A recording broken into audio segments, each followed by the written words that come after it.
Alassane Ouattara avait promis en 2010 la création d'1 million d'emplois en 5 ans. Après 7 années de gouvernance, le compte n'est toujours pas bon. Le gouvernement en est conscient. Et pour sauver la face, il a fait le choix de la communication, voire de la manipulation des chiffres. Le ministre de l'Emploi des Jeunes se charge du boulot. Avant lui, Daniel Kablan-Duncan, alors Premier ministre, avait accepté de se ridiculiser en annonçant même avec précision la création de centaines de milliers d'emplois informels. Il faut savoir qu'un emploi informel a pour caractéristique principale la précarité et la non-affiliation aux caisses de sécurité sociale pour la personne qui l'occupe. Un emploi informel n'est donc pas un emploi officiel. Il est l'équivalent du travail dissimulé ou du travail au noir en Occident. La prise en compte de ces emplois informels dans la comptabilisation des emplois créés dans un pays qui se veut émergent dans 3 petites années est un véritable aveu d'échec.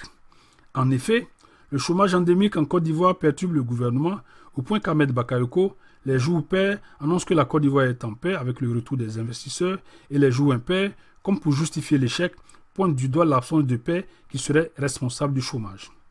Mais pourquoi Alassane Ouattara a-t-il échoué sur la question de l'emploi? Alassane Ouattara a échoué du fait de ses choix économiques. Il a privilégié l'investissement étranger au détriment des entreprises locales et le remboursement de la dette extérieure au détriment de la dette intérieure. On se souvient encore du décès par immolation de Marguerite Ouattara devant la présidente de la République. Cette immolation traduit avec éloquence les difficultés que rencontrent les fournisseurs de l'État de Côte d'Ivoire à se faire payer.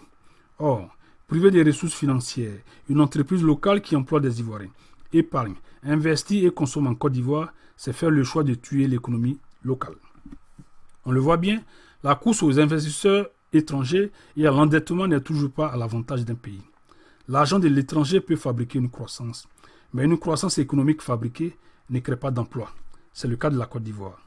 Enfin, le gouvernement Ouattara a fait le choix de la facilité en distribuant des financements par le biais de l'agence Emploi Jeunes en lieu et place d'une réforme structurelle du Code du travail visant la compétitivité des entreprises locales et la flexibilité du marché du travail.